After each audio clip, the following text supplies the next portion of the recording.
Bom dia, amigos da TV Rio Branco. Está começando mais uma edição do RB Notícias ao vivo aqui no canal 8.1 SBT, Sistema Brasileiro de Televisão. Quarta-feira, 22 de julho de 2020. O programa de hoje começa falando sobre o direito trabalhista. Vou falar sobre este assunto com o Dr. Márcio Chaves, ele que é ex-presidente da Comissão do Trabalho da OAB e continua sendo membro. Nós vamos falar sobre o direito trabalhista durante a pandemia do novo coronavírus. Depois, no segundo bloco, vamos falar em política.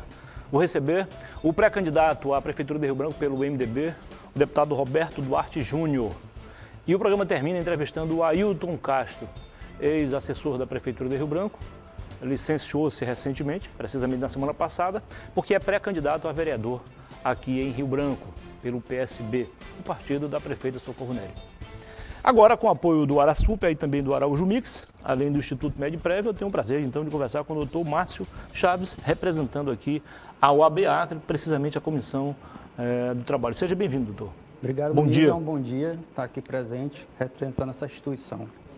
A OAB ela tem várias instâncias internas. Sim. Uma delas é a Comissão Trabalhista, da qual o senhor foi presidente de 2016 a 2018. Exato, a OAB tem várias, Caixa de Assistência, né? A Escola Superior da Advocacia e temos as comissões também, previdenciário, trabalhista, tributário, do jovem advogado também, dentre outros. E sempre atuando, isso é importante, né? Você delegar poderes, né? Sim. Dividir responsabilidades. Hoje nós contamos com mais de 5 mil advogados, né? Das mais diversas áreas e trabalho tem para todo mundo, né? Em prol da sociedade. Nós temos aqui algumas perguntas a fazer, doutor. Antes, porém, eu quero que o senhor faça um breve relato, na sua opinião, no seu olhar, como se comportaram, digo, as empresas públicas e privadas durante essa pandemia do novo coronavírus, que gerou uma crise gerando outra, gerou uma crise econômica. E aí? Sim, é algo que, acredito eu, que todos não estavam esperando, né, vivenciar isso, né, tanto profissional como pessoal.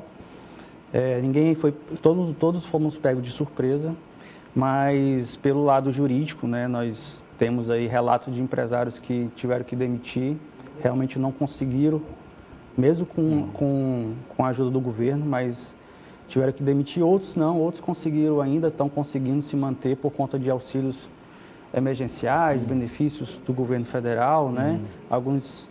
Todos esses incentivos são federais, da União, não tem nada municipal nem estadual, né? Porque cabe, nesse caso, realmente ao governo federal.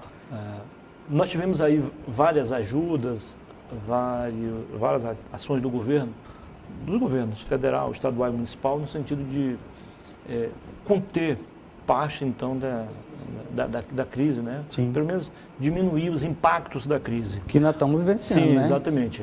Um deles foi uma ação do governo federal, chama-se auxílio emergencial, que, na verdade, não nos interessa no momento aqui. Isso, que é aquele dos R$600. Dos R$600, que é dos desempregados, os que estavam... Ele dizia que eram os invisíveis. Eu não sei se existe um país com pessoas invisíveis. Eu acho que é uma força de expressão, né? Isso. Todos estão sendo vistos, sim. Eu acho que o poder público não queria enxergá-los. É diferente. Isso, e esse emergencial foi uma forma de... A previsão do governo, salvo engano, era 40 milhões de pessoas e pulou para 60 milhões de pessoas. Então, 20 milhões de pessoas estavam... não sabia que existia. Né? É verdade. E de diferentes idades também. Sim, exatamente. Agora, e isso serviu como parâmetro para o governo tomar uma iniciativa para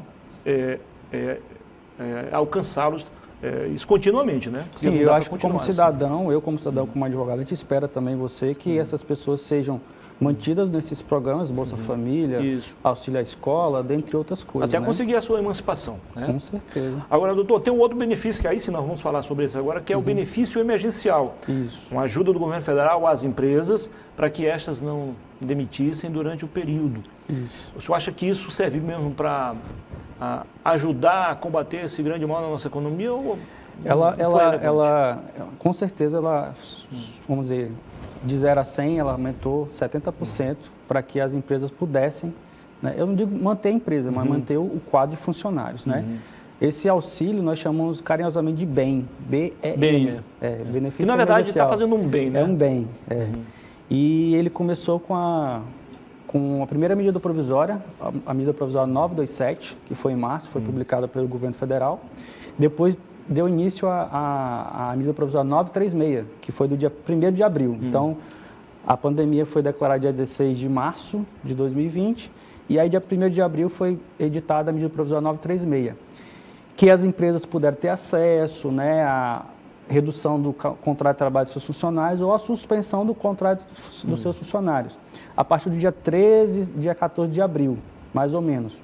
E isso foi até 90 dias, né? Então, de abril até hoje foram feitos.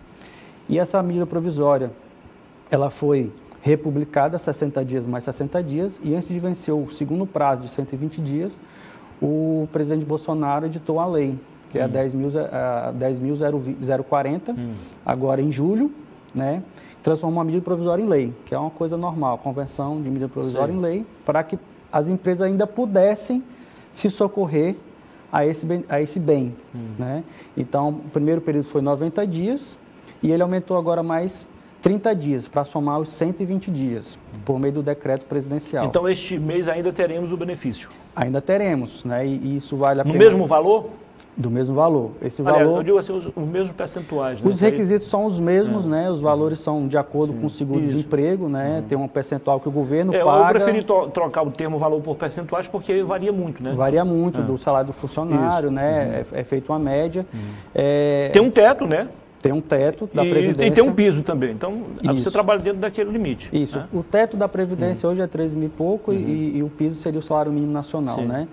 E vale frisar que a empresa pode se socorrer tanto à suspensão do contrato como à redução até 120 dias, né? Ela vai ter que calcular o que ela já usou para trás antes da lei. Então, vamos dizer que a empresa utilizou 90 dias lá atrás, ela só tem 30 dias de alguma coisa para usufruir para os seus funcionários.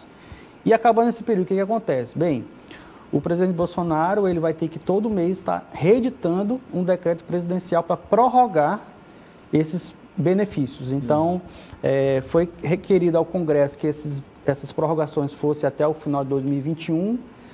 Teve o primeiro veto, ele falou não, só até o final de 2020, porque é uma situação que ele está querendo controlar ainda esse ano. E foi pedido 180 dias, ele reduziu para 120 dias. Então, aquela empresa que já se socorreu esse mês de julho na redução de novo ou suspensão do contrato, vai ter 30 dias, né? E aí, acabando esse período, ela vai ter que esperar novo decreto presidencial do presidente Bolsonaro para prorrogar mais ainda os benefícios. Tá. Vamos falar de uma outra modalidade também que cresceu muito. Já era uma tendência, eu acho que se fortaleceu, ela se concretizou agora durante a pandemia, que é o que eles chamam de home office. Na verdade, essa expressão, segundo os especialistas, é meio equivocada, porque home significa casa, mas não a nossa casa necessariamente, a casa de alguém, a casa do fulano, a casa do vizinho.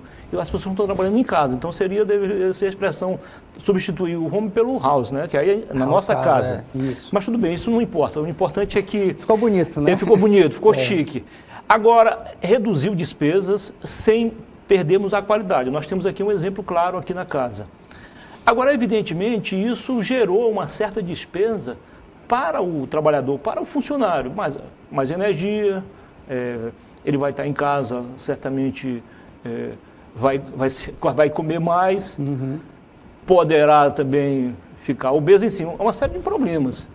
Home office, Muniz. A empresa, claro, saiu no lucro, não perdeu qualidade e nem quantidade. Como é que fica essa relação? Primeiro é uma tendência, né?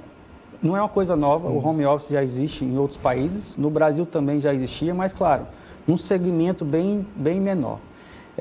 A reforma trabalhista, que foi em novembro de 2017, ela vamos dizer, legalizou a questão do home office. E ficou 2017, 2018, 2019 com o mesmo percentual de empresas que utilizavam empregados em home office. Eram poucos ainda. Mas com a pandemia, virou um bug, isso aí vai virar uma tendência, creio eu, uma tendência, né? Hoje nós fazemos audiência por home office, você faz entrevista em alguns entrevistados. Aqui tem um exemplo claro aqui, o nosso amigo Frank, que era da rádio, ele passou uns 3 meses, né, Frank? Fazendo o jornal, apresentando o jornal da casa dele. É uma tendência, isso bem. Mas vamos para o lado prático, né, para o trabalhador. Ele está na casa dele, é mais garantia, a empresa ela tem um benefício de quê? ela provavelmente não vai pagar vale transporte, se aquele funcionário precisaria se deslocar. Não vai enfrentar o trânsito. Isso. Primeiro a gente coloca em home office o funcionário, né, por conta da saúde do funcionário, para ele não se contaminar, aquela coisa.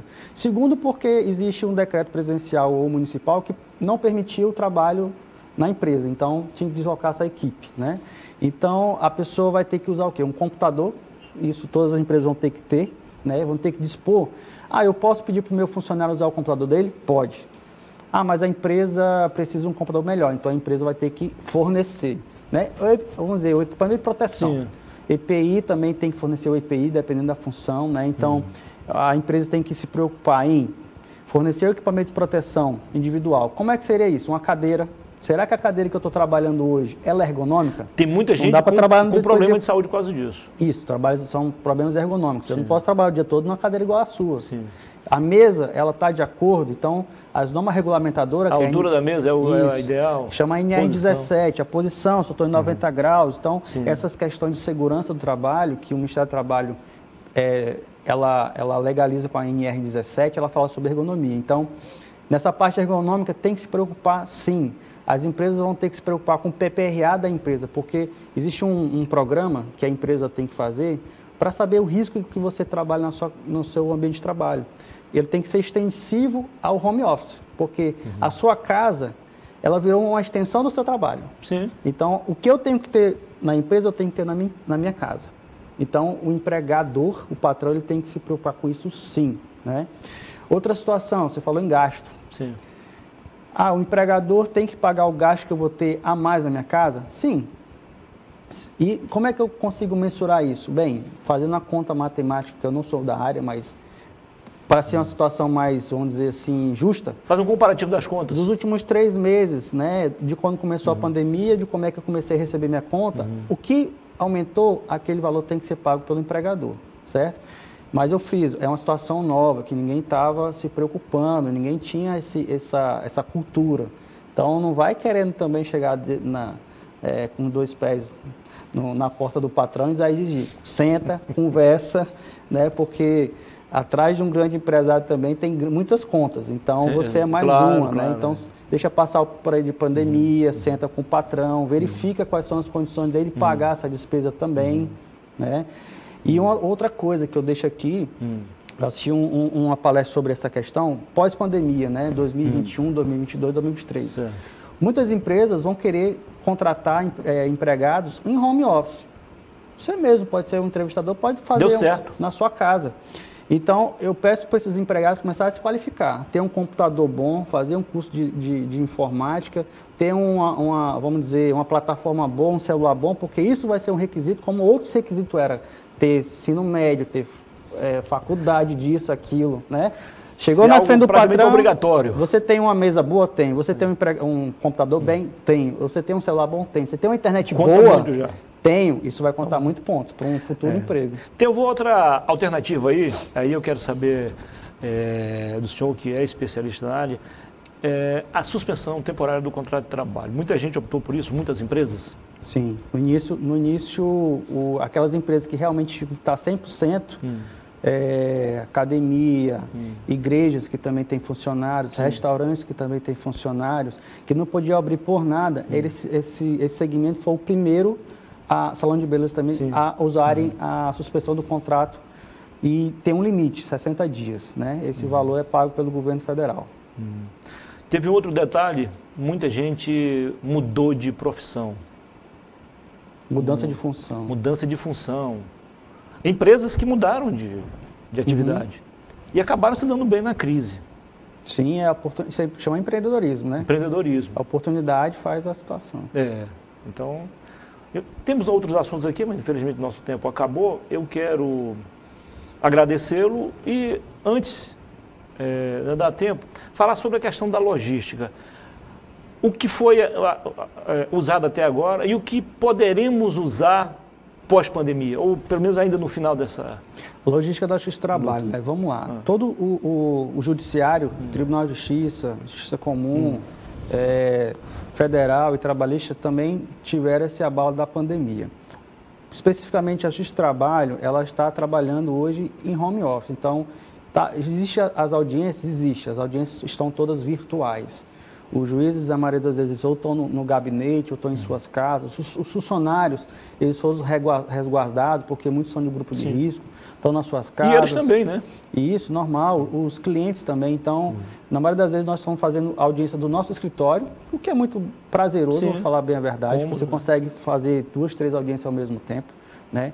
A gente tem a compreensão do judiciário, nós temos a compreensão dos servidores, que eles sempre estão ali para nos ajudar, né? Mas eu posso deixar claro para a sociedade é que a Justiça do Trabalho ela não parou, né? Tanto é que semana passada nós tivemos uma reunião com a Comissão Trabalhista, uma audiência pública e depois uma audiência da comissão, em que foi reativado o escritório corporativo. O que é escritório corporativo?